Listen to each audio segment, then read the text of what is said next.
أعوذ بالله من الشيطان الرجيم. بسم الله الرحمن الرحيم. قل لا يعلم من في السماوات والأرض الغيب إلا الله وما يشعرون أيان يبعثون بل ادارك علمهم في الآخرة بل هم في شك منها بل هم منها عمون. وقال الذين كفروا أئذا كنا ترابا وآباؤنا أئنا لمخرجون لقد وعدنا هذا نحن وآباؤنا من قبل إن هذا إلا أساطير الأولين. قل سيروا في الأرض فانظروا كيف كان عاقبة المجرمين ولا تحزن عليهم ولا تكن في ضيق مما يمكرون ويقولون متى هذا الوعد إن كنتم صادقين قل عسى أن يكون ردف لكم بعض الذي تستعجلون. صدق اللہ العظیم. محترم بزرگوں اور دوستو، پچھلی آیتوں میں اللہ تبارک و تعالیٰ نے اللہ تبارک و تعالیٰ کے قادر مطلق ہونے کے کچھ چیزوں کو کہ اللہ تبارک و تعالیٰ کو اللہ تبارک و تعالیٰ کیوں مانے، کچھ چیزیں اللہ تبارک و تعالیٰ نے بیان فرمائی تھی. اور اللہ تبارک و تعالیٰ یہاں سے اپنے حبیب محمد عربی صلی اللہ تعالیٰ علیہ وسلم کو مخاطب کر کے فرما رہے، قل اے نبی جی آپ کہہ دیجئے لا یعلم من فی السماوات والارض الغیب الا اللہ، کہ اللہ تبارک و تعالیٰ کے علاوہ جو زمین و آسمان میں ہے غیب کی چیزوں کو کوئی بھی نہیں جانتا. غیب کی چیزوں کو صرف اور صرف اللہ تبارک و تعالیٰ جانتا ہے. اللہ تبارک و تعالیٰ کے علاوہ جو کچھ بھی زمین و آسمان کے درمیان ہے یا جو بھی رہتے ہیں انسان و بشر جو بھی رہتے ہیں وہ اللہ تبارک و تعالیٰ کے علاوہ غیب کا علم کسی کو بھی نہیں ہے. کل کیا ہونے والا ہے یہ صرف اور صرف اللہ تبارک و تعالیٰ ہی جانتے ہیں.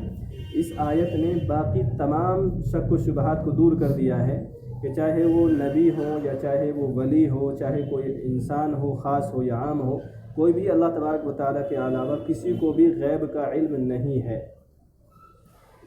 وما یشعرون ایان یبعثون، اور فرمایا کہ ان کو خبر نہیں ہے کہ کب یہ اٹھائے جائیں گے، ان کو پتہ نہیں ہے کہ کب دوبارہ ان کو قبروں سے نکالا جائے گا، اس کو ان کا علم ہی نہیں ہے. بلکہ فرمایا صرف علم ہی نہیں بل ادعاک علمہم فی الآخرہ، کہ بلکہ ان کا علم آخرت کے بارے میں تھک کر کے گر گیا ہے. آخرت ان کے سمجھ میں نہیں آتی ہے، یہ اتنے تھک گئے ہیں، ان کا علم اتنا تھک کر کے چکنا چور ہو چکا ہے، ٹوٹ گیا ہے کہ ان کو آخرت کی باتیں سمجھ میں آتی بھی نہیں ہیں. اب صرف سمجھ میں نہ آنا مسئلہ نہیں ہے بلکہ بل ہم فی شک منہا، بلکہ یہ آخرت کے بارے میں شک میں پڑے ہوئے ہیں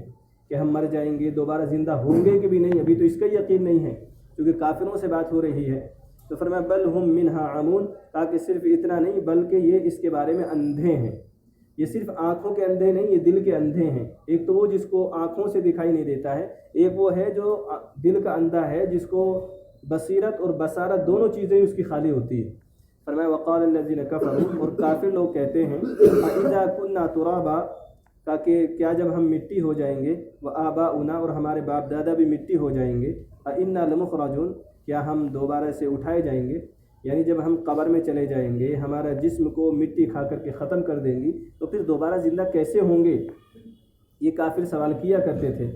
تو فرمایا لقد وعدنا هذا نحن وآباؤنا من قبل، اور کافر کہا کرتے تھے کہ ہم سے اس کا وعدہ کیا گیا ہے، ہم سے بھی وعدہ کیا گیا اور ہمارے باپ داداؤں سے پہلے سے بھی، کہا ہم یہ باتیں پہلے سے سنتے ہوئے آ رہے ہیں، ہمیں پہلے سے خبر دی جا رہی ہے کہ ہم مٹی ہو جائیں گے اور پھر دوبارہ سے اٹھائے جائیں گے. کہ ان ھذا الا اساطیر الاولین، کہا کہ یہ کچھ بھی نہیں پہلے لوگوں کے قصے ہیں. کافروں نے یہ کہنا شروع کر دیا کہ اتنے دنوں سے ہم سنتے آ رہے ہیں، کہا یہ تو کچھ بھی نہیں، پہلے لوگوں کے قصے کہانیاں سنا رہے ہیں، اس میں حقیقت نہیں ہے. اللہ تبارک و تعالیٰ نے فرمایا قل اے نبی جی آپ کہہ دیجئے سیرو فی الارض، کا زمین میں گھومو، کا ساری زمین کا چکر لگاؤ، کا سیر و سیاحت کے لیے نکل جاؤ، کا فانظروا کیف کان عاقبۃ المجرمین، کا کہ دیکھو ہم نے مجرموں کا کیا انجام کیا. کا ساری دنیا میں گھوم کر کے دیکھو کہ ہم نے پوری بستیوں کو جو جرم کرنے والے تھے، جو گناہ گار لوگ تھے، ہم نے ان کے ساتھ کیا کیا ہے. کا تمہیں اس کا اندازہ ہو جائے گا کہ اللہ تبارک و تعالیٰ جب زمین کے اوپر کے حصے کو نیچے، نیچے کے حصے کو اوپر کر سکتا ہے، اللہ تبارک و تعالیٰ آسمان سے بارش کی جگہ اللہ تبارک و تعالیٰ آسمان سے آگ برسا سکتا ہے، تو پھر اللہ تبارک و تعالیٰ اس پر بھی قادر ہے کہ تمہیں مٹی سے دوبارہ پیدا کرے. چونکہ اللہ تبارک و تعالیٰ نے پہلے بار پیدا کرنے پر قادر ہے تو دوسری بار بھی پیدا کرنے پر قادر ہے. قل اے نبی جی آپ کہہ دیجیے سیرو فی الارض، کا زمین میں گھومو، فانظروا کیف کان عاقبۃ المجرمین، کا دیکھو کیسے مجرموں کا انجام ہوا ہے. ولا تحزن علیہم، جب یہ کافر لوگ اللہ کے نبی صلی اللہ تعالیٰ علیہ وسلم سے اس طرح کی باتیں کیا کرتے تھے کہ ہم مٹی ہو جائیں گے، پھر ہم دوبارہ کیسے اٹھیں گے؟ کہا کہ اگر تم اپنے وعدے میں سچے ہو تو ہمارے جو آپ وعدہ کرتے ہو کہ ہمارے اوپر عذاب آئے گا، کہا کہ تم وہ عذاب لے کر کے آؤ۔ تو اللہ کے نبی صلی اللہ تعالیٰ علیہ وسلم اس سے بہت غمگین ہوا کرتے تھے، اور اللہ کے نبی صلی اللہ تعالیٰ علیہ وسلم کو تکلیف ہوتی تھی دل سے، کیونکہ اللہ کے نبی صلی اللہ تعالیٰ علیہ وسلم جو محنت کر رہے تھے وہ محنت یہ تھی کہ یہ لوگ جہنم سے بچ کر کے جنت میں جانے والے بن جائیں، اور یہ لوگ اپنی جہنم کے سامان میں لگے ہوئے ہیں، اگر اس سے واپس آنا ہی نہیں چاہتے ہیں۔ اللہ کے نبی صلی اللہ تعالیٰ علیہ وسلم اس سے بڑے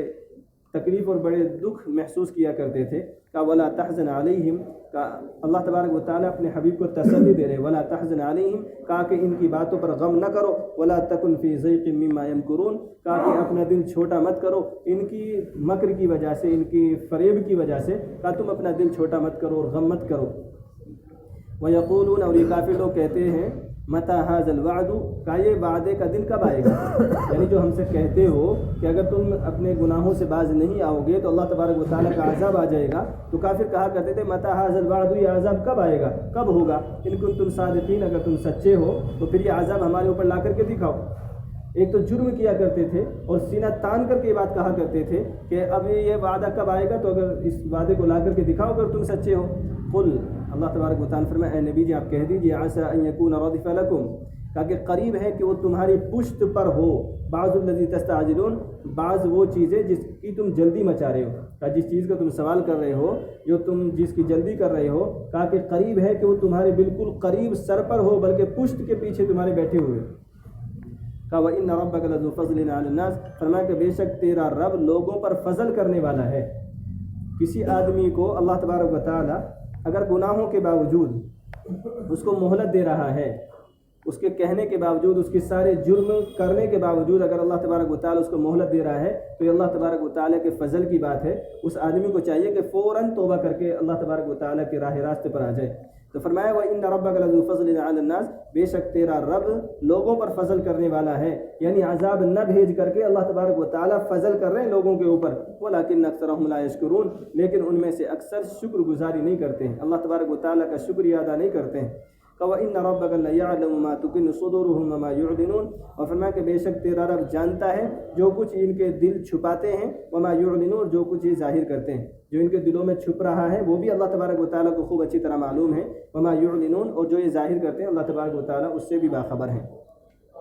فرمایا وَمَا مِنْ غَائِبَةٍ فِي السَّمَاءِ وَالْأَرْضِ إِلَّا فِي كِتَابٍ مُبِينٍ، فرمایا کہ جو زمین و آسمان میں ہیں وہ کچھ بھی غائب نہیں ہیں مگر لوح محفوظ میں موجود ہے۔ جو بھی چھوٹی سے لے کر کے بڑی چیز جو یہ لوگ کہتے ہیں کہ ہم مٹی ہو جائیں گے، مر جائیں گے، پھر کیسے ہوگا، ہمارے گناہوں کو کیسے اللہ تبارک و تعالیٰ ہمارے سامنے پیش کرے گا، اب تو ساری چیزیں کھل کر کے اور زیادہ سامنے آ گئی ہیں، کیونکہ ٹیکنالوجی اتنی بڑھ گئی ہے کہ آدمی اندازہ لگا سکتا ہے کہ اب سالوں کی چیزیں ریکارڈ کر کے سالوں بعد آدمی اس کو دیکھ سکتا ہے، ویڈیو کے ذریعے سے دیکھ سکتا ہے اور وائس کے ذریعے سے سن سکتا ہے۔ تو اب تو اور زیادہ چیزیں سمجھ میں آ گئی ہیں کہ اللہ تبارک و تعالیٰ جب ایک انسان اتنی محنت کر کے اس کو سالوں کے بعد دیکھ سکتا ہے، تو اللہ تبارک و تعالیٰ نے جس نے اس انسان کو وجود دیا ہے اور اس انسان کے دماغ کو وجود دیا ہے، وہ اللہ تو ان سب پر ان سے بہتر قادر ہے۔ تو اللہ تبارک و تعالیٰ تو ہر چیز کو اس کے سامنے لانے میں اور زیادہ جلدی اور اللہ تبارک و تعالیٰ اور بہتر طریقے سے کر سکتا ہے۔ وَمَا مِنْ غَائِبَةٍ فِي السَّمَاءِ وَالْأَرْضِ إِلَّا فِي كِتَابٍ مُبِينٍ، اور کوئی بھی چیز غائب نہیں ہے آسمان و زمین میں مگر لوح محفوظ میں موجود ہے۔ إِنَّ هَذَا الْقُرْآنَ يَقُصُّ عَلَى بَنِي إِسْرَائِيلَ أَكْثَرَ الَّذِي هُمْ فِيهِ يَخْتَلِفُونَ، بے شک یہ قرآن بیان کرتا ہے بنی اسرائیل پر ان کی اکثر وہ چیزیں جس میں وہ اختلاف کیا کرتے تھے۔ قرآن کریم میں اکثر ان چیزوں کا جواب ہے، یا کہو کہ سب چیزوں کا جواب ہے جو انسان کے اندر شک و شبہات پیدا کر سکتی ہے۔ جس چیز میں آدمی جھگڑا کر سکتا ہے کہ میں اللہ تبارک و تعالیٰ کی عبادت کروں، اللہ تبارک و تعالیٰ موجود ہے یا نہیں، اللہ تبارک و تعالیٰ ایک ہے یا نہیں، اللہ تبارک و تعالیٰ ہی کی عبادت کیوں کرنی چاہیے، تمام چیزیں جتنے سوال انسان کے ذہن میں آ سکتے ہیں قرآن کریم ان سب کی رہنمائی کرتا ہے۔ فَإِنَّ هَذَا الْقُرْآنَ يَقُصُّ عَلَى بَنِي إِسْرَائِيلَ، تاکہ بے شک یہ قرآن کریم بیان کرتا ہے بنی اسرائیل پر اکثر وہ چیزیں جس میں وہ اختلاف کیا کرتے تھے۔ وَإِنَّهُ لَهُدًى وَرَحْمَةٌ لِّلْمُؤْمِنِينَ، بے شک ہدایت اور رحمت قرآن کریم کے اندر ایمان والوں کے لیے ہے۔ ہدایت اور رحمت اس آدمی کو ملے گی جو ایمان رکھتا ہوگا، جو یقین رکھتا ہوگا۔